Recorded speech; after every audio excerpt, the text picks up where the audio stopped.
Hey, welcome to the Kenyan Wonder Soul channel. My name is Mshina Malumba, and as you can see, I'm in my room, but I'm here to give you the tips or what you should know before traveling to Tanzania.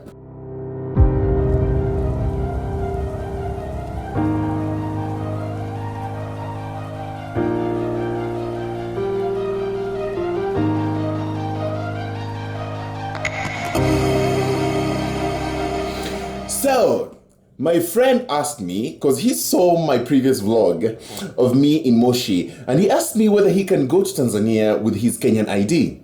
And that's when I knew I need to talk about this. So, number one, you need a passport. Whether you're from Kenya, Uganda, Tanzania, any other country, you need a passport to go to Tanzania. If you're from Kenya, you'll probably have this. It's a light blue in color, and it's East African community. This is the new passport. The old passport actually is here. This is the old passport, but this is the new passport. So you'll probably have something like this. This is very important. You also need to check if your country needs a visa to go to Tanzania. I am Kenyan, so I really do not need a visa to go to Tanzania, but some of your countries might need a visa. So you have to check on that before you travel.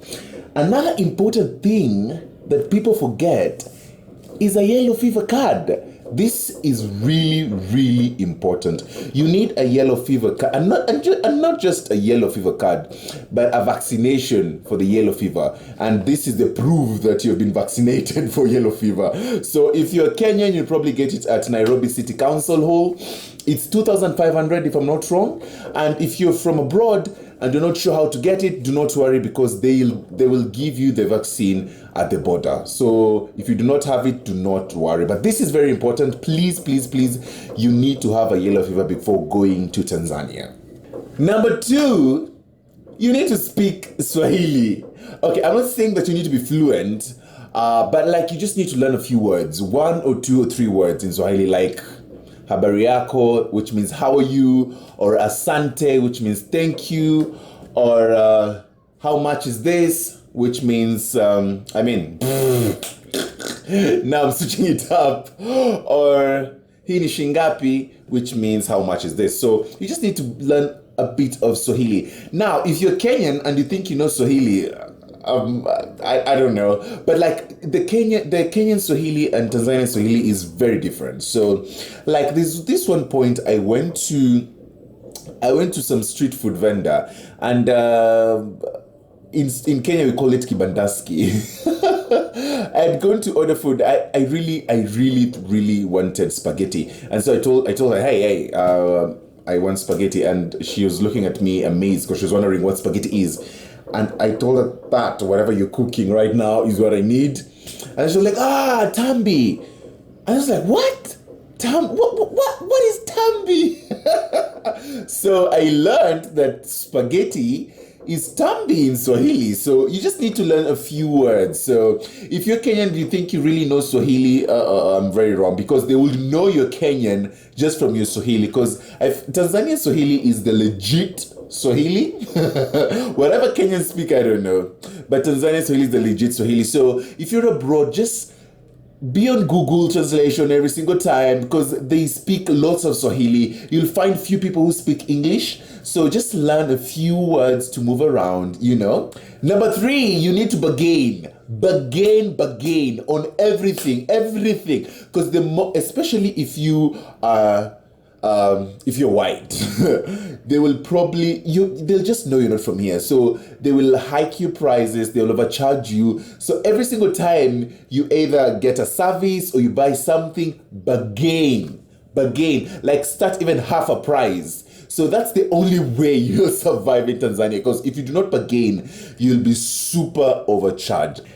Number 4, please change your money in a forex bureau where you're going to be given a receipt for it. Do not change your money at the border. And I'm talking about like the border, especially the Kenyan-Tanzania border. Do not change your money there. You guys saw what happened to me last time I was in Moshi. It was terrible. So I have, this is 1,000 Kenya shillings for Kenya, yeah? 1,000 Kenya shillings for Kenya is it's like 20,000 Kenya shillings for Tanzania. And this is how it looks like. This is how it looks like. It's like 20,000 Kenya shillings for Tanzania. So 1,000 cost this much, approximately, approximately. So when you go there, they will actually give you less money. What happened to me last time, if you watch my vlog, my latest vlog, what happened to me is I gave the guy 5,000 Kenya shillings. He gave me 100,000, but he was changing with 22, so he's supposed to give me 110,000, but he gave me 100. So I counted and told the guy, hey, I think you've given me less money. So he asked the money back from me. I gave him back the money.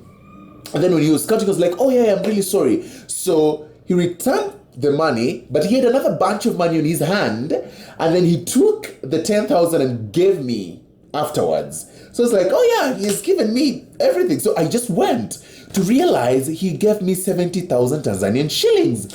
He took 40 from the stack. I was like, what? I thought it was magic, honestly. Anyway, I sorted it out. So just be careful. Please do not change with these people at the border. Go to a Forex bureau where you're going to be given a receipt. Please. Number 5, be patient. Forget everything that I've told you before. The number one thing that you should carry when going to Tanzania is patience, because you need it. People from Tanzania are slow. They're just very slow. I don't know if it's just my experience, but people are just slow. In Kenya, we're always chap and fast. In Tanzania, people are just slow. So when you go to a hotel and order food and you expect it to be like there in like 5 minutes, I'm sorry. Not unless it's ready. But they take time. Their services, most of them, I'm not saying all of them. No. Most of them, they're very slow. So if you're coming from a fast-paced country, you might be like, you'll be really agitated at first, but you'll just understand that it's their way, it's just their way of living. They're just slow. So be patient, because you'll get mad, you'll curse. So just be patient. Patience is a virtue that you should have when you go to Tanzania. Number 6, please get a mosquito repellent. You do not want to get malaria on your vacation. Get a mosquito repellent. I got this on when I was going to Moshi, and it really helped me actually. So please get a mosquito repellent. It's very, very important. Number 7, get a SIM card. I use Vodacom, but you can use whatever. They have Tigo, they have Halotel, they have Airtel. So, and it's very cheap. It's like 1,000 Tanzania shillings, which is like 50 bob Kenya shillings. Number 8. I feel guilty saying this, but do not eat everywhere. Like, I know you're a tourist, you are psyched up, you want to experience Swahili dishes and all that, but just be careful on where to eat. And I feel so guilty saying this because I eat everything and everywhere. But it's probably because I'm from Kenya and I'm kind of used to that, But don't just eat everywhere. Especially the foods with soups. Because you don't know what water they're using and you do not want to get a stomach infection and all that and diarrhea. It's going to spoil your whole trip. So just be careful on what you eat. You can ask a local actually where to get some good street food. They will always guide you. People are very kind in Tanzania. Number 9, it's the weather. You do not want to go to Tanzania but anyway, it depends, because some places like in Dar es Salaam it's very hot. Places like Arusha, Moshi, it gets cold because it's near Mount Kilimanjaro. So it depends on which place you're going. But please just Google and find out the weather forecast before going there at that particular place. You do not want to carry a lot of stuff that you won't need. So yeah, just Google, just find out how the weather is like before doing your packing. And number 10, Tanzania people are very social. Very, very social. You will get into a daladala, which is like their mode of transport, public transport, and you'll just see people talking, strangers talking. It's a good thing, I know, but like if you're from a country like mine, in Kenya, we do not talk to each other in the matatus. We do not. I do not get into the public transport and be like, oh, hey, my guy, how's what? We do not. But Tanzanians do that. Like, that's what I love about them. They're so closely together. They're so united and all that. And you'll find that a bit intimidating. You'll be like, I don't want to be asked such questions and all that. But just understand it's their way of living. So you might like it if you're a very open person, an extrovert person. But if you're an introvert, you'll be like, oh, you're asking too much, especially if you're on a bike, a boda boda, and or a rickshaw, or what they call it is bajaji, we call it piki piki. So whatever it is, and like the girl will be asking you, so where are you going? What are you going to do? And all that. And be like, why are you asking me all these questions?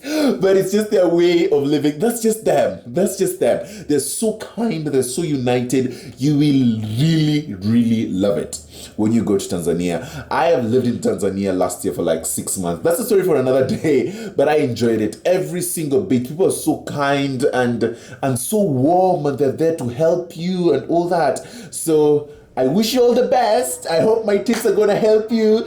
Do not forget to like this video, subscribe this video, and watch all the other videos that I have posted before. Have yourself a lovely trip when you go to Tanzania. Sema habari yako. Speak to every single person that passes you. Maybe not, but just enjoy yourself. Enjoy your trip.